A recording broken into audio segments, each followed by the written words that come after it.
The Little Nightmares franchise has sold over 20 million copies, making it one of the best-selling horror games of all time. And with the third installment in the franchise set to release this year, I set myself on a journey to 100% Little Nightmares 1 and 2. And this looks to be an arduous challenge, since one of the achievements requires that I beat the first game in under an hour without dying a single time. Kicking off our journey, we're introduced to a small character named Six, who we play as throughout the main story. The first game consists of 5 chapters containing 13 achievements, along with 9 more in the DLC, totaling 22 achievements. Seems reasonable, right? Wrong, because that's not even half the challenge, since Little Nightmares 2 contains another 35 achievements. Oh, hell no. Our journey begins in the prison, and quickly we discover that we carry a lighter, which can be used to illuminate little candles throughout the game. And this actually serves as one of 3 tasks we're aiming to complete. As we delve deeper into this strange world, we encounter these lady figurines as well. And our second task requires that we smash them, releasing some sort of dark magic. After traversing some disturbing rooms, we spot a gnome creature running away from us, so of course, we run after him and hug him against its will, which also befriends him, apparently. Taking us to our third task. Yeah, apparently there are 13 gnomes we can hug throughout the game, and doing so will grant us little lost things, and will actually have an interesting effect on the ending later on. The same can be said for destroying all 10 lady figurines, and for some reason you can get the achievement Light Up Your Life for lighting up 20 candles, even though there are 26, which is a weird choice by the developers, but I'll take it. Anyway, we're introduced to some more friends. Wait, nope, those aren't friends, those are leeches. Good thing there were only a few of them.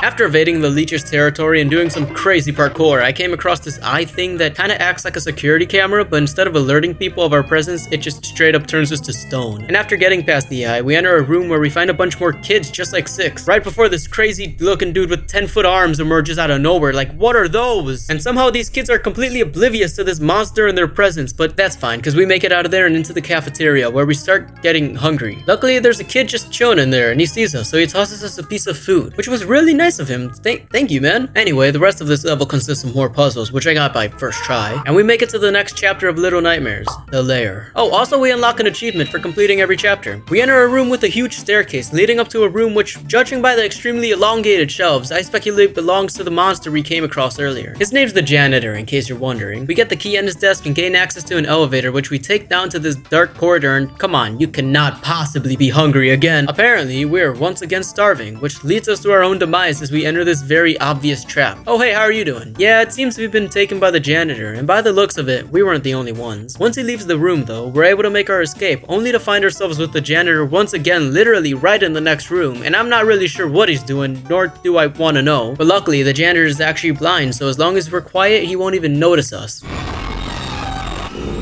Phew! We're not in the clear yet though, because after escaping the shoe monster, you heard me, there's a shoe monster. The janitor spawns out of nowhere, like bro, what were you even doing up there in the first place? Luckily, we successfully evaded the janitor a few more times until we reached this library, where we climb up some books onto this piano. But we pause here for a second to run over the keys a few times, so we can earn the achievement Six's Song. And after climbing up a few more books, bro comes out of nowhere, like this has gotta be a sick joke. But we try to maneuver past the janitor for like the 13th time to get this crank, which we'll use to lift the piano up so we can keep progressing and finally leave this dude behind. This is peaceful and nothing could possibly go wrong here. Oh, event! Now, I know for a fact that nothing can kill us here. What the? I gotta say, I really admire this man's dedication. But once we make it out of the vent, he fully starts chasing us. And just in time, we're able to slide under this door, and there's no way out. So we're forced to face the janitor's incredibly lanky arms. But using our incredibly big brain, we break off the sides of this cage until the door slams shut, giving the janitor a very pleasant and painless death. This opens up the vent above us, where we finally escape the lair and secure another achievement for doing so. And now it's time for chapter 3, the kitchen. Here we get to ride meat hooks to the next section, which is kinda awesome. Also giving us a look at one of the next monsters we're up against. Yes, there are not 1, but 2 of these guys. Anyway, we make our way to the kitchen, but not before getting hungry again, cause who wouldn't be with all this delicious food around? Six, that thing's alive, are you sure you want to? Okay, never mind. You couldn't have waited a little bit longer? No, you just had to eat the rat. So now we're in the kitchen where we encounter our next threat, the chef. But before anything, I took the opportunity to bring 3 ingredients over from the pantry and throw them in this pot to secure kitchen hand. We then continued ahead and came across a locked door, and this is where we used our spidey senses to figure out that we have to climb these shelves and traverse these platforms until we reach a bathroom. We continue through what seems to be the chef's living quarters to find a very sleepy chef and the key. And in the process of getting it, we wake him up, so now we're gonna have to deal with 2 chefs. Yay! I also jumped on the chef's bed 6 times to earn Highly Sprung. Fast forward a bit, we open the door and enter a room where we encounter a meat grinder, which we use to create a sausage swing to get into that vent. And since there aren't any more achievements for a while, I'll go fast. We encounter Sleepy Chef again, juke him like 30 times, and end up going down this trash chute, sneak by the chefs and reverse the flow of these meat hooks, which we then use to ride out of here. But these guys don't want to let us go, so they try to corner us, but they're no match for a skilled gamer like me, because I grab onto another meat hook and ride my way out of here once and for all, securing us another achievement. And now it's time to move on to chapter 4, the guest area. And for the first time in the entire game, we go outside and finally get a good look at the ship we're on, and oh boy, that's a problem. Yeah, if you couldn't tell, those creatures are the guests, and there's a lot of them. We also discover there's some masked lady overlooking this strange operation, and the more we progress, the more we realize that these guests came with a huge appetite, because damn, slow down, man, chill! Yeah, apparently we're on the menu, and for some reason they think we're really tasty because they're willing to throw away all their food to get us. I did not sign up for this! On the bright side, this is where we lit the 20th candle, granting us light up your life. Basically, most of this section revolved around us evading these giants trying to eat us, and we eventually were able to escape them and reach safety. Oh, not him again. We evade the chef, do a bit of sneaking around, and get into the elevator you came from, where once again, we gotta run from the guests. How did they even know we were here? But this time we finally escaped them for good. And upon entering the next room, we are once again struck with intense hunger, but luckily we came across this gnome who offers us some food. And this is great. This is the best case scenario. Like, let's just get this food and be on our way. Anyway, we stumble upon the lady from earlier and follow her into the elevator to finish chapter 4. Of course, earning us an achievement, because now it's time to enter the lady's quarters, where we must traverse these ominous hallways until we run into the lady looking in a cracked mirror while combing her hair. But we sneak past her first try and enter her bedroom, where we break a vase and lo and behold, a key, which we use to open this door and enter a creepy room full of mannequins. And upon reaching the end of the room, we find a bunch of broken mirrors with the only intact and conveniently small mirrors sitting in the middle waiting for us to grab it. So we do, and we find ourselves in a boss fight where we have to show the lady a reflection, which for some reason seems to harm her. Like, damn, it can't be that bad. And after a few more blows from her own reflection, the lady's on the ground and wait, listen, there's gotta be a better way. Nope. Yep, 6 months on the lady and absorbs her powers, which brings us to the final scene of the game, where we walk down an aisle and take revenge as we absorb the life out of the giant creatures. And at the very end, we go up these stairs and we can finally see the gnomes we hugged earlier gather around as we leave the mall. And now it's time to move on to the Secrets of the Mall DLC. This expansion is made up of 3 parts: the depths, the hideaway, and the residence. We play as a character called the Runaway Boy, who seems to be on a similar mission as 6, escaping the mall. We actually start out about halfway through the first chapter of the main story, and we make our way back the same way 6 came until we go down a tube leading us farther down into the depths, where we're hunted down by a monster called the Granny. No, not that Granny, this Granny. God, bro. Oh, hell no. And while we look for a way out, we come across these flotsams, which, like the gnomes and figurines, will grant us achievements for collecting all of them. Yes, you heard that right. There are 5 flotsams in each section of the DLC, and we'll earn 3 achievements for collecting all 5 in each one. And luckily, I was able to get each one on my first try of chapter 1, so I won't need to come back for that. And after evading the Granny, we actually throw a TV in the water to electrocute her, which is very satisfying after the trouble she's caused me. And just as we think we're safe, we run into the janitor from the main story. And remember this room from earlier? Yep, that kid the janitor was taken away earlier was the Runaway Boy. Oh, and also we get an achievement for completing the first chapter. Now chapter 2 is a little more interesting because after escaping our demise, likely at the hands of the chefs, we start to befriend a few gnomes who actually help us on our journey. Eventually we get to this furnace and our task is to find as many gnomes as we can and bring them back here. And let's just say the janitor isn't completely out of the picture yet. And after finding all the gnomes, we're able to get this contraption working, which we used to escape this area. And after advancing a bit more, we encounter the gnomes again. And I don't know about you, but after working with the gnomes throughout the whole chapter, it starts to feel like we're now a part of the gnome family. But just next door, we fall into an elevator and guess who's in it? That's right, the lady's back. And I don't know how, but she knows we're here, leading us into the final chapter of the DLC. This chapter essentially consists of us exploring the lady's residence, completing various puzzles to gain access to these statues, which opens up this door at the end. Oh, also there are shadow kids, just thought I'd point that out. We end up beating the lady when we're not supposed to, and we get a glimpse of her real face. And of course, she's not very happy about that. So the boss fight of this chapter, oh, I'm sorry, we don't have a mirror, so we just watch as she turns us into a gnome. I guess she figures this way we can't blab about what we saw to anyone. We make our way to the guest area where we find a sausage on the floor, and yep, this is exactly what you think it is. But it's time to lighten up because we got achievements to collect. I went back and hugged all the gnomes, earning us little lost things, and I smashed all the figurines I missed, securing the rascal achievement. Now this next one was a bit more tricky though, because I had to almost get caught 6 times by a monster, meaning just as they were about to grab me, I had to slide out of the way, which I didn't even know I could do. And after many deaths, I finally got the achievement. Now before I moved on to the hardest challenge in this game, I went back to the DLC to unlock the rest of the missing achievements. The first one was in chapter 1, and all I had to do was throw this ball in this bucket, earning us fun and games ahead. The next one was taking this wooden gnome in chapter 2 and throwing it in the furnace for ashes in the mall. And the third one was a little more tricky. In chapter 3, one of the puzzles of the statues consists of placing 3 books next to the ones matching their symbol, which ends up opening a room with a wooden statue, which we can switch out a real statue in another room with before the ceiling comes crashing down on us. That's not important, because there was 1 book left in that room, and a bit later we end up unlocking this door, which is when we're supposed to get that book, backtrack all the way back to the beginning of the chapter, where we match up that book next to the one with the same symbol, opening up a secret room. And in this secret room is a vase, which pushing off the table earns us ashes to ashes. Oh, and also I recovered the rest of the flotsam.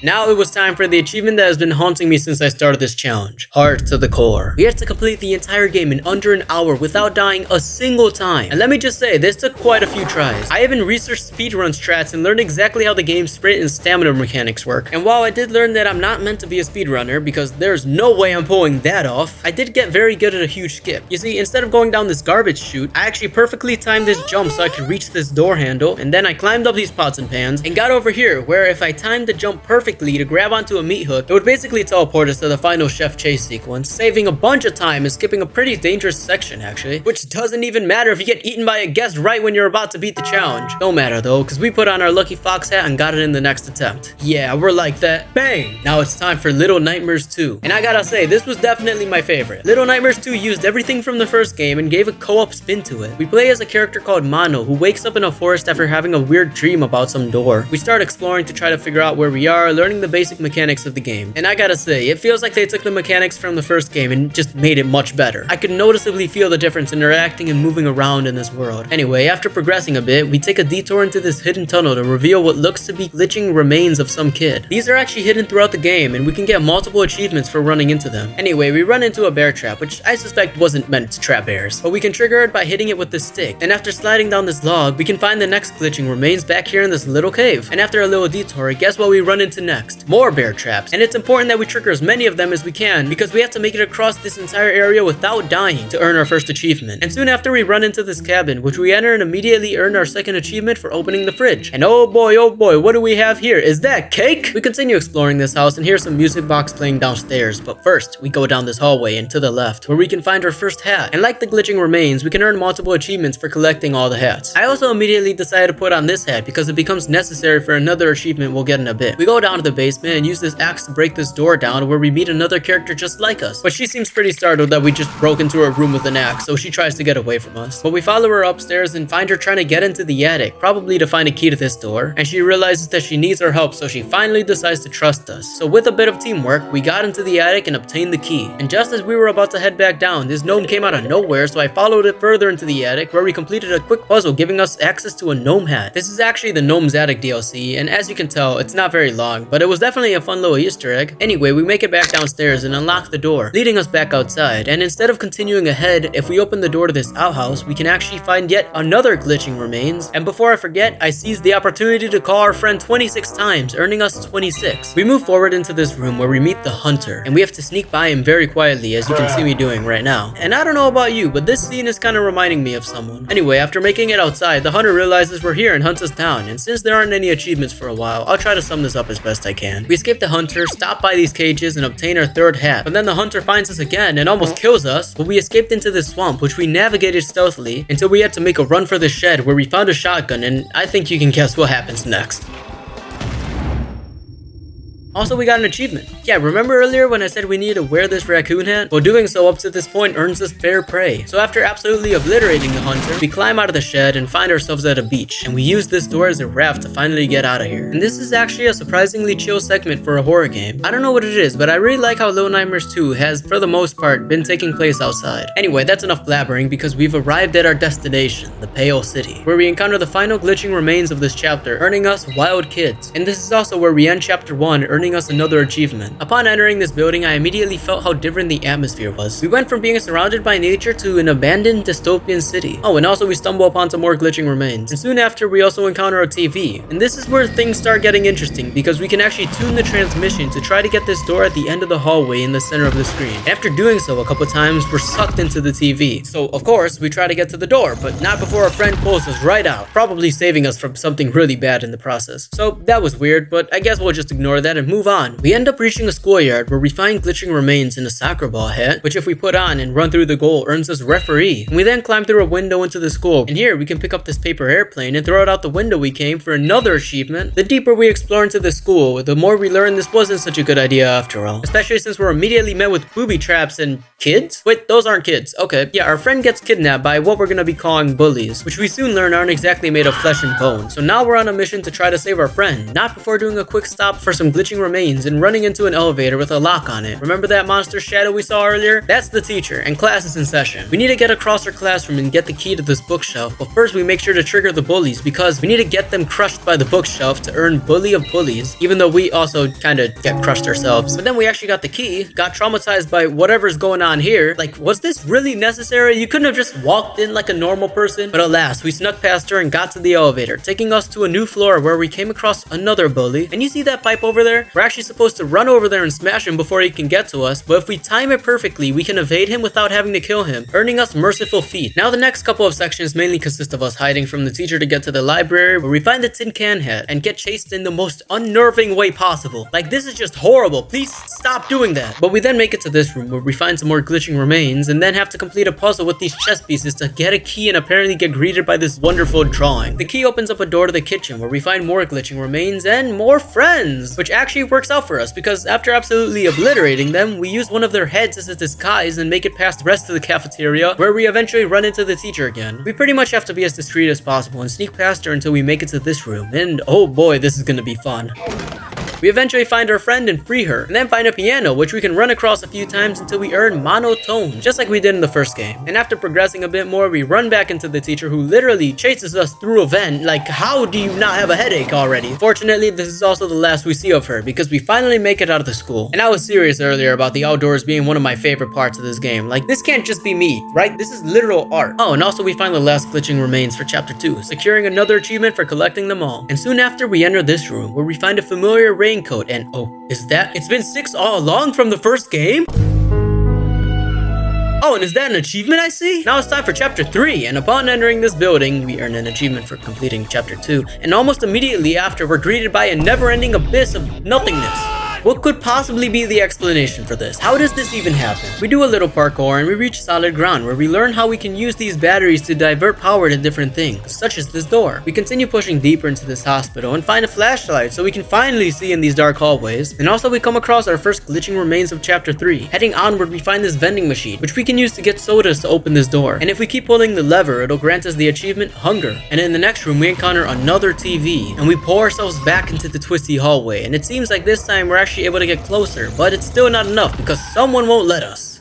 6. Anyway, our next task is to get this elevator working, along with 6 different achievements in this area alone. The first thing we're supposed to do is bring these teddy bears behind the x-ray to find a key we'll need in a bit. But before doing that, I held 6's hand behind the x-ray, earning us ex-best friends. And after finding the bear with the key, I went back into this room and grabbed this stuffed bear head, which actually also unlocked an achievement for collecting half the hats in the game. But now we can go downstairs and throw the bear in this incinerator to get the key. And if we do this while wearing the bear hat, we're granted Toys Are for Kids. And now we can use this key upstairs to open open up the next section, where we'll discover some more glitching remains and a hand. That's not creepy at all. We can't really do anything about this, so we just keep running away as the hand chases us until we come across a hammer, which we can finally use to smash it. Okay, apparently the hand is smart, but don't worry, I'm ready this time. And after a few shots, we end up killing it. And if we hit it another 3 times, we'll earn and stay dead. We take this battery and open this door to the left, where we find some corn. And guess what we're gonna do with this corn? We're gonna make some popcorn. Yeah, that's an achievement right there. But now we gotta be serious, because this room ain't gonna be fun to deal with. I bet you're wondering why, right? That's why. Because not only did we get separated from 6, we gotta get past a bunch of mannequins while shining light on them, because if we don't, they start moving real fast. And after getting away from these guys, we can actually sneak behind some bars here and find some more glitching remains. But when I try to get it, I learned real quick not to fall in the hole. But I did get it on my second try though. Before progressing further, we did have one more job to do, and that was go back to this room, grab this cheese and toss it into the hole and obtain another achievement. And then we were immediately bombarded with a bunch more mannequins, which we successfully escape into this shower room, which contains a secret vent leading to some more glitching remains, granting us 6 kids, since that was the last of them in chapter 3. We then get chased by the final wave of mannequins, and this time there were really a lot of them. But I had a trick up my sleeve which made this a piece of cake. And after making it out, I actually passed this ball to them to earn another achievement. And then I pulled this lever, releasing the second battery we needed from the wall. So we go down the elevator, we cross paths with a few more evil hands, which are no match for me. And then we're met with the doctor, who was this huge monstrosity defying the laws of physics like it's nobody's business. And this section pretty much consists of us sneaking around him while he crawls on the ceiling like Spider-Man. And due to a lack of achievements here, I'll skip ahead of it. We find another hat and eventually made it to this room with another gate that required a battery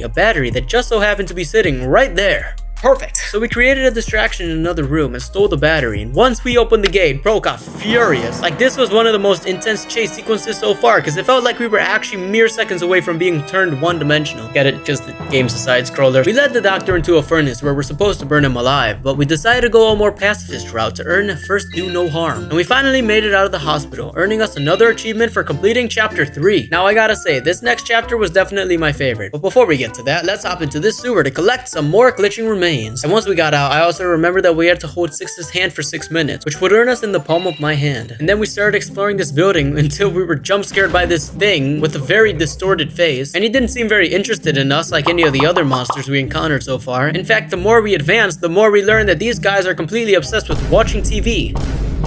Anywho, we eventually reach this elevator puzzle, and long story short, we end up on top of the elevator, where we get to sneak over here and find some more glitching remains. And not long after that, we make it outside, where we get a good view of a tower, which is likely the source of whatever's going on here. And upon a little more exploration, we find the second to last glitching remains in the game, leaving one left, which we'll be seeing very soon, along with another Easter egg. We keep progressing until we enter this building that immediately starts collapsing rapidly, almost killing us, and sadly, we lost someone very important to us. You will be remembered, Monsieur Flashlight. Oh hey 6, don't worry, we were both perfectly fine. So we continue ahead and come across another TV, but this time, once we make it in, we make a dash for the door and we actually reach it, revealing a very thin man behind it. And 6 pulls us out, but it's too late.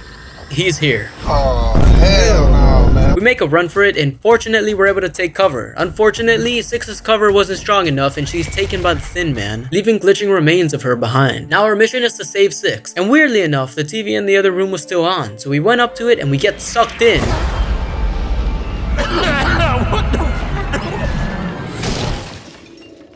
I have so many questions. So it seems we've gained some sort of ability where we can teleport through TVs, which makes for some great puzzles for getting from one building to another. And it doesn't stop there, because we stumble upon a remote, and we use this remote to turn on and off TVs, which becomes very useful later on for dealing with the twisty face people, who are actually called viewers, by the way. Anyway, we make it to this room where we find the mail carrier hat, which we are gonna need for an achievement in a bit, so we put it on now. And after getting past this little puzzle, we take these clothes hangers down to another building like a zip line, but instead of progressing forward, we sneak out this window and enter another room farther down, where we find the last glitching remains, securing one more achievement, and also one of those figurines from the first game, next to a portrait of the lady, which we smashed to obtain the achievement Unladylike. Back to where we landed earlier, we encounter a lady watching some TV and discover that if we turn this one on, then turn this other one off, the lady will get distracted and walk towards the other one outside, allowing us to turn this one back on so we can get ourselves outside. Boom shakalaka. We do the same thing with this guy who walks off the roof, and eventually we make it over here where we see people literally falling to their death death, as if the signal coming from that tower is hypnotizing them as well. And after making it across a few more puzzles, we go down this trash chute to figure out how to get this elevator working. But before doing so, if we open this briefcase and take this package to a mail slot on the other side of the room, keep in mind we're doing this while wearing the mail carrier hat, we can deliver the package and earn post-industrial. Then we complete the elevator puzzle and progress further until we reach this room, where we have to push a cart around to maneuver the electrical water. But we stop over here to use the cart to get us up so we can grab the last hat in the game, other than these two, but I'll explain those later. And after making it out of this area, we're chased down by a horde of viewers and narrowly escape. And soon after, we find Six stuck behind the TV, so we try to free her, but the Thin Man grabs on again and starts chasing us. Luckily though, we're able to escape him somewhere he can't even reach us. Which doesn't last long, because once we're out of there, he keeps chasing us through a bunch of train cars, and eventually we're able to disconnect two of them, causing us to plummet to our death, but not quite, because our will to live is absolutely ridiculous. And here we encounter Six's glitching remains, and we follow it until we're back above ground, where we come face to face with the Thin Man. And now it somehow seems like we're able to match the Thin Man's powers and confront him. I don't even know how this even happens, but I guess we must have tapped into the signal tower somehow after messing with the TV so much. But after an epic battle, we defeat the Thin Man and bring the signal tower to us, where we move on to chapter 5.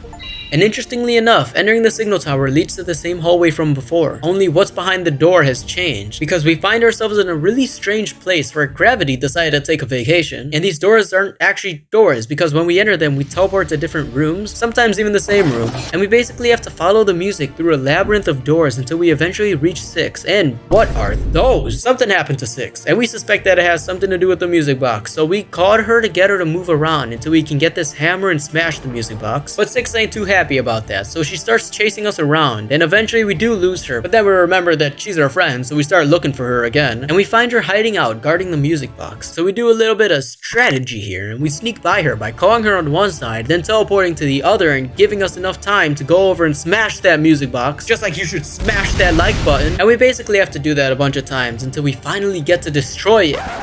Wow, that is one tough nut to crack. We finally destroyed the music box once and for all, returning Six to her original self, except now it seems like we've anchored the signal tower, which was probably a mistake, cause look at the size of that thing compared to us. But lucky for us, I'm an elite gamer, and I escape it first try. Okay, second try, third try. We make it to this bridge that starts crumbling apart, but luckily Six was able to make it and catch us at the end, only to let us go for some reason. But instead of falling to our death, we land here and we come across a chair atop a hill, which we sit on, seemingly waiting to be devoured by the wall flesh from Terraria. Only nothing happens and we're left stranded on this chair for a long time. And I mean a really long time. And the longer we stay here, the more we start to see the resemblance between us and the Thin Man, until we actually become him. Which kinda explains the powers now. And the cycle starts all over again as we wait for the next mono to release us. Also, we earned 2 more achievements for completing chapter 5 and collecting all the hats. And since we collected all the glitching remains, we unlocked the secret ending where we see where Six jumped out to. And her shadow self tells her to visit the mall and vanishes just before she feels hunger for the first time. Anyway, now we got 2 achievements left to obtain. So we go back to the first chapter, and remember how we earned the achievement for collecting all the hats after we finished the game? That's because we earned 1 more hat, the Thin Man hat, and putting it on grants us How Do I Look, and Primetime Content Consumer for completing every achievement in the game. And I bet you're wondering what that missing hat is all about. That's the Mokujin mask, which I can't pronounce, and you can only get for pre-ordering the game. Luckily, it wasn't required to get the hat achievement, so that's a plus. If you enjoyed, make sure to leave a like and subscribe,